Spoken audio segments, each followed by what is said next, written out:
Alright folks, welcome back to the channel. My name is MFozzii and today we have a brand new custom tactics video. As we said, every Monday after weekend league we're going to be dropping custom tactics videos, mostly based on what I was testing that previous week. In this case I flicked into the 4-4-2 on and off throughout the weekend, and it was fun attacking football, which is exactly what we want. So before we jump into the video, if you do enjoy it, please be sure to leave a like rating on the video.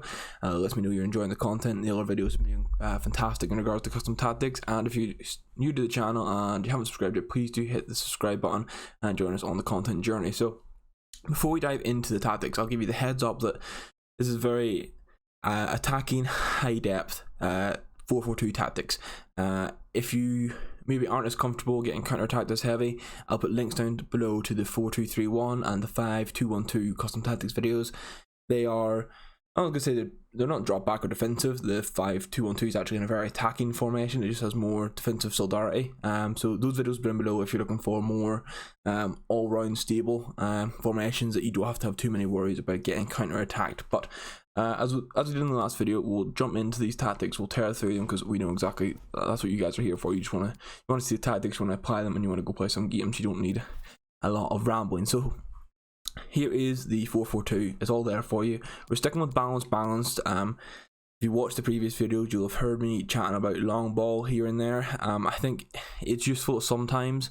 4-4-2, I loved the formation last year. Up until this past week, 4-4-2 didn't work for me in this game, and it was kind of frustrating because you go from it being, I used to flick between 4-4-2 and 4-2-3-1 and it was perfect, and I just couldn't click with it this year. I've tried numerous settings, and the past week these ones worked wonders. So we have balanced on the defense with 4 width, and this is mainly because I noticed that the right mid and the left mid would just get lost sometimes if you played any wider.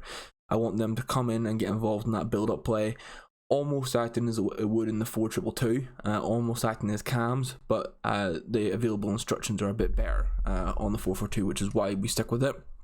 6 depth is the question mark here for some people. I tried it on 3 depth, and what I noticed was the gaps in between my center mids and my strikers was far too much, and it really hindered the build up play. I then changed it to 6 and ran that, and the attacking phases were brilliant, and it also didn't leave me too heavily exposed on counter attacks. Obviously, once you take it above 7, as you can see on the defensive tactics screen there, your back line will be high and vulnerable. So if you keep it on 7, it's not as vulnerable, and it's mainly just a good bit of pressure trying to win the ball back. And then I prefer just taking that 1 down, a bit safer. I'm playing it on 6. Offensive style, 4 width is what I've had basically all year and all my tactics. You can guarantee there's going to be 4 width, and players in the box is 6. Previously I used to run 3 and 4 in this. Past couple weeks I've changed it to 6, and the idea behind it is, especially in the 4-4-2, whenever I am in that attacking phase, even though you'll see in a second like the instructions I have for the players, it kind of overrides it a little bit, and it means that my strikers, my wide midfielders, and both my centre mids will get into the box, or if a wing back has overlapped or fullback has overlapped, he will also push into the box. And as normal, corners and free kicks are on 2 and 2. That's a standard for every single formation this year. If you want to get funky with it, try 3-3, but it is what it is. As you can see, that's how we line up there. You would have seen the team we're using at the start of the screen. Gnabry and Figo go out wide, and we'll get into the instructions. So Donnarumma, I still have unbalanced balance, but however, this next couple of days before weekend comes up, I'm going to play sweeper keeper and comes crosses just to see, obviously, because counter attacks are a bit more vulnerable, and you can get chipped quite easily in the game. But I think maybe if he just automatically makes that little snap run out, it might help a little bit there. Goossens and Manolas are both on stay back. There's also the question if I could possibly switch Goossens and Kadira in game. I'll try that down the line maybe, but for now, Goossens has been incredible centre back for me. When it comes to the fullbacks, I'm running full balance and full balance now. I think this is very key to the formation. Previously in the 4-4-2 tactics, and basically every tactics I used, I had my fullbacks on stay back. Obviously the past few weeks, as you'll have seen in the tactics, run them balanced, or we've been using the D-pad tactics for them to get forward. I think in the 4-4-2, the fullbacks are incremental for build up play and even for defensive play. They will get back, and there's no worries there. As I was saying, sometimes your wide midfielders just lack a little bit of involvement. So whenever you have your you have your fullback not staying back, he's actually pushing up the pitch, and then in turn pushes Figo and Gnabry up the pitch as Acuna and MFozzii push. So I think that's fantastic for build-up play. If you were to switch them to join the attack, you will get heavily hit on the counters, but because it's balanced, the AI will pick and choose for them for when it's best to go forward. And what you will notice is, or I noticed it anyway, say MFozzii gets forward and he makes a bomb and run, Acuna, if I haven't told him to get forward, say I haven't hit an L1 or haven't instructed him to get forward, he will normally stay back and just sort of drift in and almost make a 3 at the back sort of formation, which I think is good. So obviously if you can play certain ways and get them both forward if you've L1 passed from your midfielders, but it is good if you just say want to bomb down the left side with Acuna, and MFozzii will normally sit back and help cover a little bit. So centre mids, we'll go with Khedira first. He's on stay back and cover centre. That is basically the go-to for CDMs and CMs across the board this year. You want at least one stay back, cover centre, and he just becomes an enforcer. You can see that little sort of deep, half circle outside the box. You can just imagine Khedira. He just roams that little middle bit of the pitch. His flashback card has been fantastic for me. He's got incredible physicals and great passing, and his pace with the shadow is pretty good for a defensive midfielder. It's perfectly fine, and he has been an enforcer for me. He wasn't in the team for quite some time until the past 2 weeks. Brought him back in and I can't change it. And I obviously have a red pick Goretzka, and I had tried him on stay back, and there was it lacked that little bit of attacking motion. So obviously the two strikers are going to be up there, the wide men were getting into positions, but you lacked that available sort of say the pass back. So I took him off it and put him on balanced, and he's been incredible there ever since, scoring a lot of goals for me. I have a shadow on him at the minute. I'm actually debating switching it to a hunter, because the pace boost will be the same. I just want to maybe aid that shooting up that a little bit just to help him. There's a couple times he get the ball, and because his finishing isn't the tier of a striker, he gets the ball outside the box. He's been making a dart and run, so he has the speed and momentum to dart into the box and hit a shot, and you hit the post. So that's one thing. I think if you have Renato Sanchez in form or road to the final, he is perfect for this sort of position, and then you could even run the role breaker Andre in beside him, and you're sweet. We get to the wingers, and this is, I used to run cut inside and getting behind, or just getting behind. And I fully switched my focus on this past week while playing this, while playing the 4-4-2, and it's made things so much better. As you can see, just come short, leave everything else the same, and the same is that same tactic stays for Gnabry. So both Gnabry and Figo play on this. Your other options here is getting behind or come short.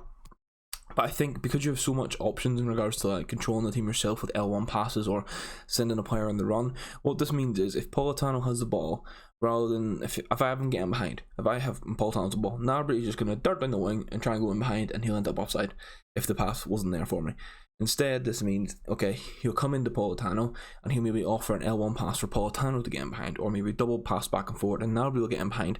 Same for Khedira. If Khedira has the ball in the middle of the pitch, Gnabry's going to slot inside. He's not going to be stuck on staying out wide. He'll come inside, get involved, and it offers that little bit more of attacking diversity, which you need in the 4-4-2. So just come short on them, and the strikers are pretty simple. It's get in behind and stay forward. Now, I'm going for my tall and short setup at the minute. Obviously Carrera's quite a tall striker, but he's still PSA, has fantastic finesse shots, and then Politano is short and nippy, and I'll show you the goal return he has for me in a second. It's incredible. This has worked very well for me, playing in Division 1, about 1950 skill rating, and winning a couple of games are close, and then we're picking up some 7-0 wins, because it is just a very explosive attacking. Once you get in a rhythm with it, you will attack and score goals for fun, to be perfectly honest. And looking at that team, Manolas is the next upgrade for me. I have no coins at the minute, but maybe we'll work towards road to the final Koulibaly, and I might pick up road to the final Muriel to replace Carrera, just to have that bit more agile attackers. Unfortunately, agility and balance is still key in the game. Carrera lacks balance, so Muriel might offer that little bit of smooth motion there going forward. Now I'll go and show you the Politano return. So he played a full weekend league with me as a starter, and this past weekend we played to Gold 3 with him on the bench. 54 games, 85 goals and 33 assists. I said on social media at the time he was a must to complete, and he has been fantastic for me. So you'll see plenty of him moving forward in videos and whatnot. But that's the tactics, guys. I should have said at the start of the video, obviously this is dropping just after Christmas. If you celebrated Christmas, I hope you had a good one.